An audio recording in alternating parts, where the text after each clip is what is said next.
Bom, vou usar essa fala inicial para endereçar a situação que ensejou o tema em debate hoje, que foi a infecção do presidente da República pelo novo coronavírus. Lembrando que a Covid-19 é uma doença para a qual ainda não existe vacina disponível, nem tratamento cientificamente comprovado. E que o presidente ele pertence a grupo de risco, pelo fato de ser uma pessoa idosa e por ter sequelas físicas decorrentes do grave atentado contra a sua vida nas eleições de 2018. Bom, ontem eu e o meu debatedor, o doutor Augusto, nós já registramos aí nossos votos de saúde ao presidente da República e aqui eu reitero a minha torcida para que ele convalesça rapidamente. O que choca é que esse mínimo de empatia com o próximo não é praticado por muita gente que se diz inclusiva, que se diz tolerante, que se diz progressista e até liberal, Ontem, diante da incerteza sobre o resultado do teste feito pelo presidente, a esgotosfera da internet subiu aquela hashtag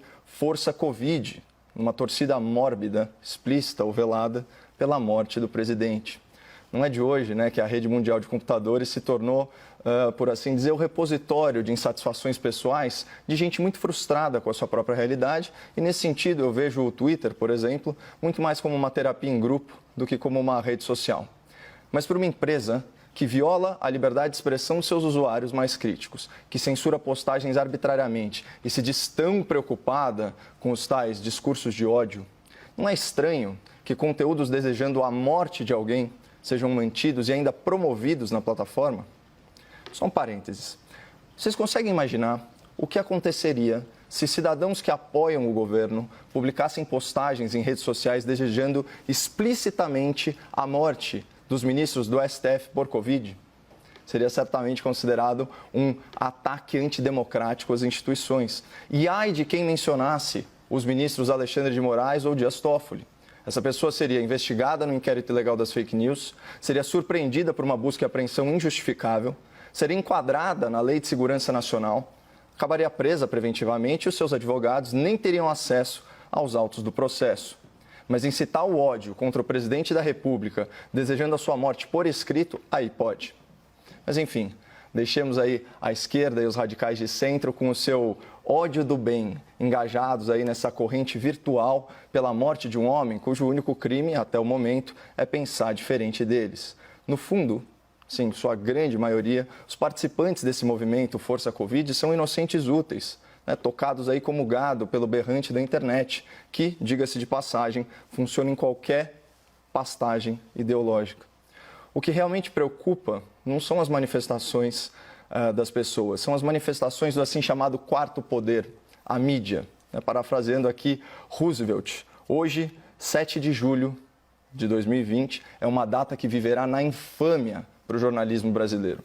O Grupo Folha, controlador do jornal de maior circulação e do site noticioso com mais audiência no país, publicou um artigo vergonhoso intitulado "Por que torço para que Bolsonaro morra?". Eu vou repetir: por que torço para que Bolsonaro morra?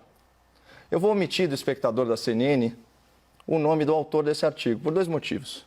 Primeiro, quem escreve com tanto rancor, com tanta imprudência, com tanto radicalismo, na verdade, está desesperado para chamar a atenção. E eu não estou aqui para mimar gente carente. E segundo, na publicação original, online, o jornal Folha de São Paulo não declarou que a opinião do jornalista não reflete a sua própria.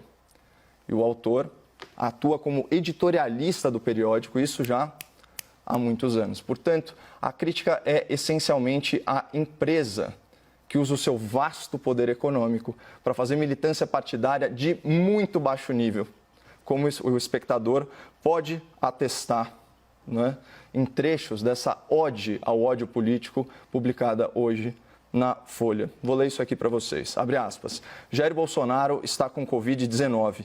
Torço para que o quadro se agrave e ele morra. Nada pessoal. É que no consequencialismo, ações são valoradas pelos resultados que produzem. O sacrifício ou a morte de um indivíduo pode ser válido se dele advier um bem maior. Então, só para contextualizar o espectador, a ética consequencialista avalia se uma ação é boa ou ruim, justa ou injusta, correta ou incorreta, com base nas consequências, sejam elas intencionais ou não intencionais, desse ato.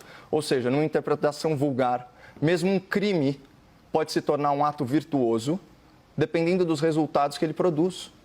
Então, assim, vejo o perigo dessa visão de mundo que vai relativizar a natureza do bem e do mal numa lógica quase maquiavélica, onde os fins justificam os meios. Então, saindo aí da teoria, indo para a prática, o que impede um transtornado mental radicalizado, como era o terrorista Adélio Bispo, né, ex-militante do PSOL, de ler um texto desse e se achar no direito moral de assassinar o presidente da República. E o artigo da Folha insiste nesse argumento e insiste ad nauseam. Olha o que ele diz: a morte do presidente torna-se filosoficamente defensável se estivermos seguros de que acarretará um número maior de vidas preservadas.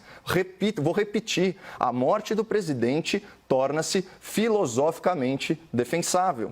Imagina se o povo brasileiro usasse essa lógica para fazer justiça com as próprias mãos contra políticos corruptos. Todo mundo sabe que corrupção num país em desenvolvimento nada mais é que tirar recurso dos mais pobres. E claro, num país em que falta remédio, em que a estrada é esburacada e que a pistola atira sozinha, corrupção mata. Então, pela lógica do jornal aí de maior circulação do país, também seria filosoficamente defensável assassinar políticos ladrões para preservar vidas da população vulnerável? Será que o jornalismo militante está disposto a perder o seu corrupto de estimação, aí em nome do consequencialismo, né? Então, esse artigo incita o ódio político e presta um desserviço à democracia e ao debate público, calcado em ideias defensáveis, em ideias construtivas. A publicação da Folha é uma vergonha para a imprensa nacional e tinha que ser matéria nas faculdades de jornalismo como exemplo de falta de imparcialidade, falta de prudência e acima de tudo, falta de ética. Ao longo do debate, nós vamos discorrer aqui, eu e o doutor Augusto, sobre erros e acertos do governo na condução da pandemia. E certamente, né, doutor, nós vamos divergir bastante, mas sem torcer pela morte um do outro. Isso seria e é inaceitável.